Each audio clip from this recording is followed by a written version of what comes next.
Hi, welcome to Kids in the 90s. It's January, into January, doing another bonus episode for you. Do want to do a little notable moment in history real quick. In 1995, it's actually 95, January 29th of 95, the San Francisco 49ers were the first team to win 5 Super Bowls. And I bring that up because they're in the Super Bowl this weekend. So just a pretty interesting fact that I had seen and when I was looking at back in history and wanted to throw that out to you. But I'm here today. It's Jeremy here with Jeremiah, a friend of mine, hangs out with me very often, about every week. He wanted to fill into a podcast with me, and I'm glad to have him here. Jeremiah, kind of give us a little bit of background about you. Many years ago, in the year 1982, I was graced with the earth. Well, we won't go into the process that made you, but we're glad that you're here. Glad that you That were... wouldn't have been... Well, that might have been 82, so that's true. Glad that you were born in 82. So you can see, remember, I'm 85, so Jeremiah's just a few years older. So we'll see how it sways in the perspective of the 90s in the topic that we're going to talk about. So we decided that we would talk about a little bit of Super Nintendo, the SNES, versus kind of Sega. If you remember, both of these consoles had a lot of games that went between both the Super Nintendo and the Sega. They were released for both. So we thought that we'd talk about those, talk about what was kind of exclusive, kind of some background about the two and how they kind of shaped up. So we'll start with the SNES. The SNES was introduced to the North American region in August of 1991. It was a 16-bit console, went from 91 to 1999 when it was discontinued in North America. And it retailed for $199, so not bad. Ended up selling 49.10 million units worldwide, which is quite a bit. So we compare that to the Sega. The Sega was also a 16-bit console. It came out in August of 89, so a couple years before that.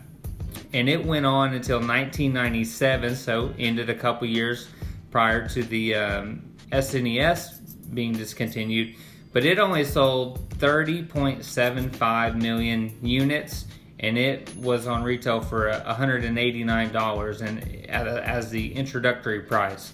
Another notable difference between the two is the SNES came with 2 controllers, whereas the Sega only came with 1. And from there, we'll start going into the games that we remember, played, and kind of talk on those. And if it crossed between both, we'll tell you if it did, if it was just one. The good thing about it, and Jeremiah and I were talking about this before, was that nowadays, a lot of the younger people that didn't grow up the same era, they can actually go out and get a new SNES Classic console or like a Retro Trio console that they can try these gaming consoles out and not even have to pay the ridiculous money that someone wants for an actual console that was around in the 90s. Right, Jeremiah?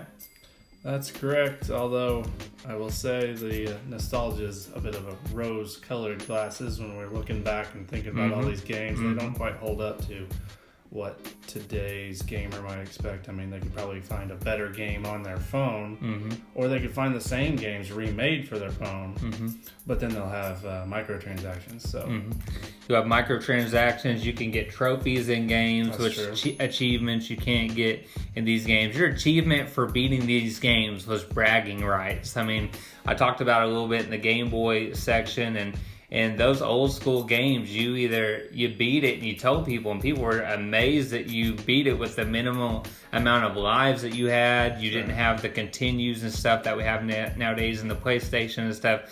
So you just had bragging rights. You didn't have a PlayStation list that pulls up a game and says you got this platinum trophy, you got this gold trophy, you got this bronze trophy. Or you lied about it and said you beat it anyway. Well, I mean, if you did that, I mean, I'm sure people did it all the time. That's right. For me, it would just take away. So I definitely have done that for a few games. Jeremiah's a true gamer, though. I've seen him on the PlayStation and stuff, especially like Assassin's Creed and stuff, Platinum and everything. So he knows his games. So don't let him sell you short there. But let's just kick it into the games. I'm just going to go all in because we just said this. I'm going to go in with one of the best Super Nintendo games that there was. I'm not going to save it for last this time. Teenage Mutant Ninja Turtles, Turtles in Time, released in 1991 for the SNES only. If you remember before, they had the original Ninja Turtles for Nintendo, and then they had Ninja Turtles 2, which was a major upgrade from the original. I don't really remember it, though. I remember the first one based off the arcade, but I don't remember the second one very well. Well, the first one was straight Nintendo, and it was real 8-bitty, moved around, and it was really tough. And then the second one was an arcade. About the top-down Turtles game? The top-down Turtles game was the original. That was very hard. I beat that as well. Wink, wink. But I'm talking about the arcade. The arcade game was technically Teenage Mutant Ninja Turtles 2. Yes, I remember. And that's the one that was a major improvement from the first game. Everybody loved it. Had a lot arcade games were like that. They were just amazing. But then we get to Turtles in Time, and they took it to a new level. I felt like it was still challenging. Let's say several new levels, sir. Yeah, there was a lot of new levels, a lot of different gameplay while doing the same things, you know. But it just was so much more memorable. I don't know if there's a time travel aspect, the bad guys you were fighting, but I just remember that when I talk to people I grew up with, that's always the number one game that we talk about playing. Well, I also remember the graphics were excellent. Mm-hmm. And the multiplayer was a little better because you had more controller support, so you could actually play with several people instead of just you and your sister or whatever. Well, like I said, I played with my sister video games, not very much. For sure.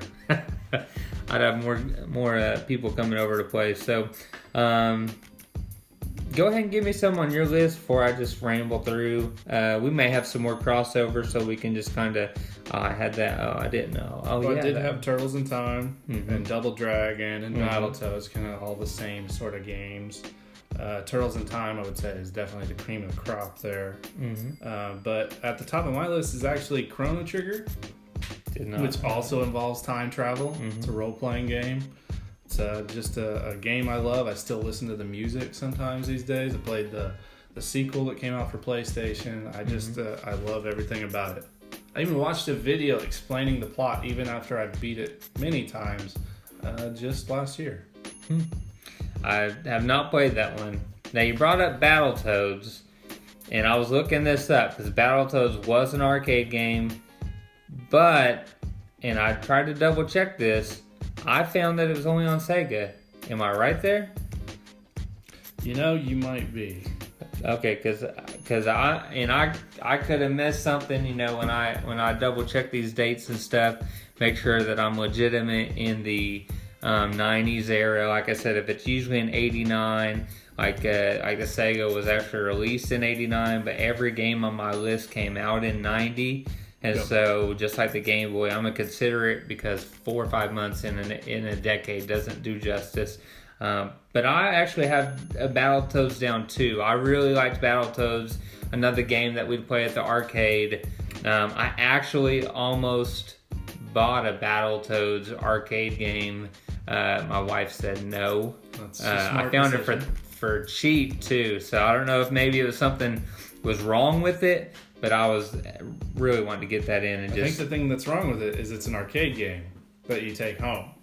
Yeah, I got room. I got room in here. Those are cool, but they just take up a lot of space. They take power, and it gives you the look. You got to reset it when your buddy beats your score. If I could find a dang pinball machine reasonable, that's a good use of space. I would definitely get that, especially if it was a good theme. Because you can't recreate the pinball experience the same way you can with an arcade game, which the SNES proved very well. Yeah, it's not the same on a game as it is in real life. Yeah. So yeah, some other ones that I had on the Super Nintendo, obviously Super Mario World was a major one. Yep. Then you had Donkey Kong Country, Street Fighter 2. Yes. Super Mario Kart, King Griffey Jr., Major League Baseball. Mm-hmm. So everything I've listed so far on my Super Nintendo list was only on Super Nintendo. And that's one that was my favorite baseball player ever, King Griffey Jr. And I'm telling you, it's probably going to come up soon when we talk about 90s sports and the Seattle Mariners. But King Griffey Jr. is my favorite player. His game came out in 94 and it was only on SNES. You'd always go to the home run derby and do different things in that game. But that was a major baseball game in 94. But before that, you actually had Cal Ripken Jr.'s baseball game. And that was actually on both platforms. It was on, it came out in 92. It was on SNES and Sega.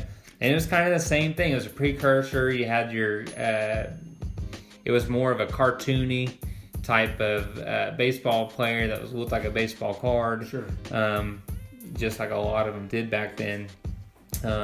But another one and like I said in a previous podcast, I love basketball, so and I actually will have a funny story about Barkley, and I guess I can just throw it out now. But there was Barkley Shut Up and Jam in 93. It came out on both. Is this about music? This sounds like this is about music. It's not. It's about basketball, and you're basically playing street ball. That was what was cool. Was nice.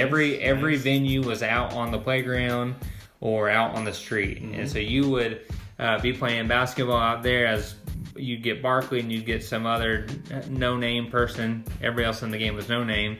And you'd be balling out there. And again, it was on both platforms. But let me tell you about a Barkley story. And anybody that went to elementary school with me might remember this.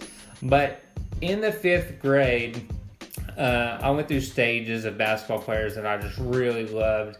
And Barkley had, he was on the Godzilla t-shirt. He had the deodorant, right guard. He threw a guy through the bar window.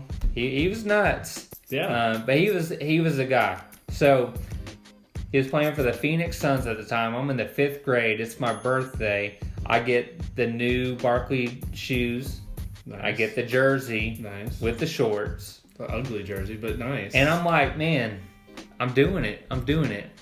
I shave the head. No joke. Shave the head bald, Jeremiah. I believe it. It's bald. No, I know you. I know that you. If there's any kids out there listening, if you're a parent and you have a kid in the 5th grade, any elementary school, and he wants to shave his head or her head, do not do it unless it's a must, because you get taken to Noogieville. And I'll tell you, Noogieville in the 5th grade is horrible.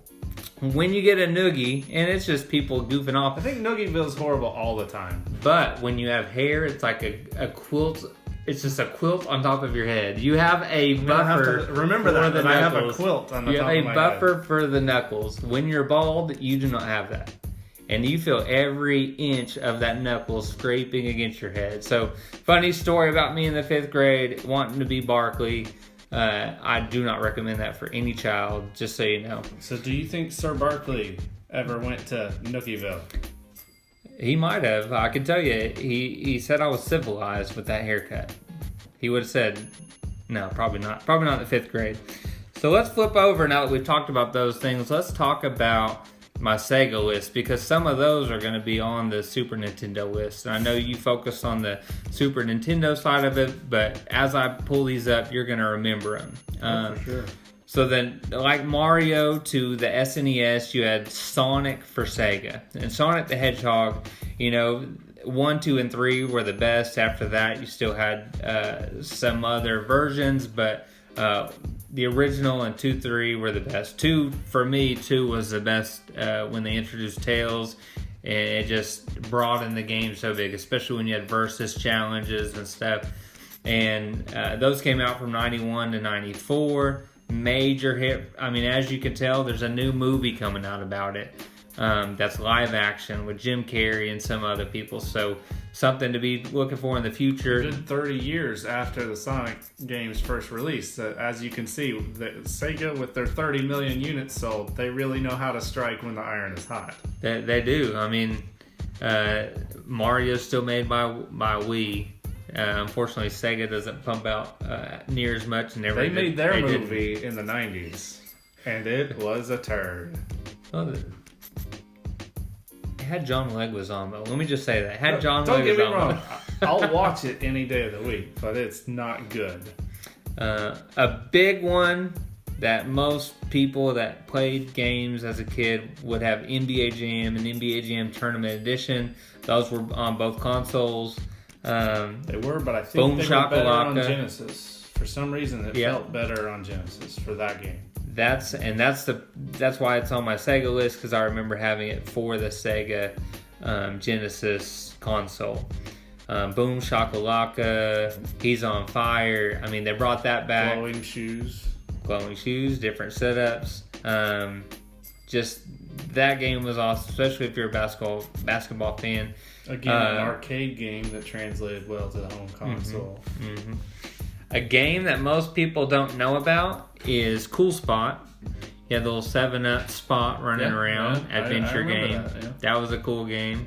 But let's finish it off here. We're going to finish it off pretty strong. This could be a whole episode by itself, and I'm sure it will be at one point. But Mortal Kombat. It just changed the whole thing. Changed the whole realm of gaming because it was so controversial with the violence that was in it, obviously. It came out in 92, the original. Then Mortal Kombat 2 added new characters, which are still some of the most beloved characters. So Mortal Kombat 2, Mortal Kombat 3 created the most iconic characters that are in the series. I mean, they're still on Mortal Kombat 11 now, and who knows where it's going to stop. And the movies, don't forget the movies. The movies were great. Annihilation and Mortal Kombat. Yeah. I mean, the music, I still play that. Yeah. We'll get there. And it was better on Genesis because there was blood in the first game instead of sweat on Super Nintendo. Nobody wants to see sweat. That's a good point. Again, I'm glad I put it on the right side so you could validate my reasoning. That's right. But yeah, so like I said, some of these things may have a whole episode to themselves. Just like Mario could have an episode by itself.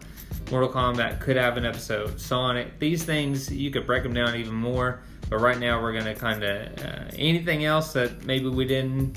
I don't know what else was on your list or that you kind of thought of as we were talking. Well, I have to say, speaking of arcade games and classic Super Nintendo games, this one unfortunately has not come back, and that is Sunset Riders. I don't know if you remember that game. I don't. If I play cowboys and you shoot people. I don't remember that. If I played it, it wasn't enough to make an impact on me. Well, then you must not. Made an impact on you, though. Maybe those are the games I needed to be as good of a gamer as you, Jeremiah. Probably it would have helped you edge up. Just I'm not good at shooters. Sunset Riders, classic. All right.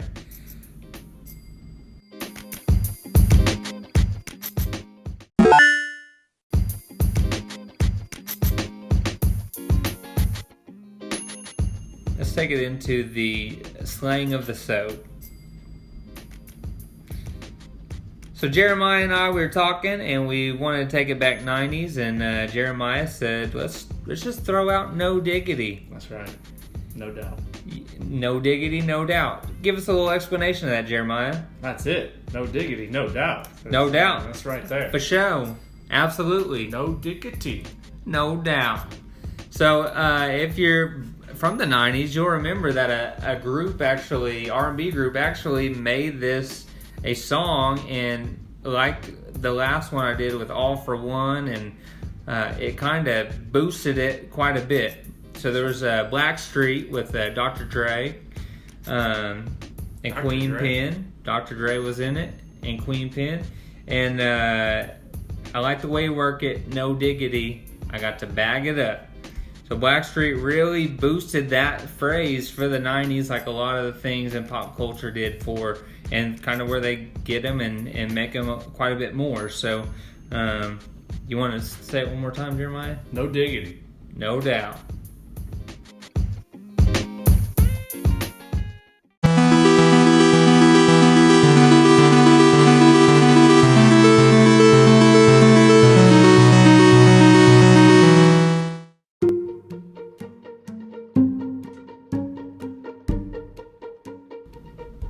here we are in the spoiler alert, and I'm sorry, I have to do this. Some of y'all may not like it, but I'm gonna spoil My Girl, and I hope you don't hate me after you hear it, okay? So we're gonna spoil My Girl with Macaulay Culkin, family film. Macaulay Culkin is a kid still, not a creeper. He's a kid. He's allergic to bees. He gets stung by a bee. To bees? He's allergic to bees. He gets stung by a bee and dies. Wow, he was really allergic. Bye, girl. I had to. I'm sorry. I had to. Hey, Jeremy, what'd you get on your report card? I think all I could get were bees, Jeremiah. Such a shame. Yep. All right. Well, thanks for joining us. Just another bonus episode before we get into the weekly subscription.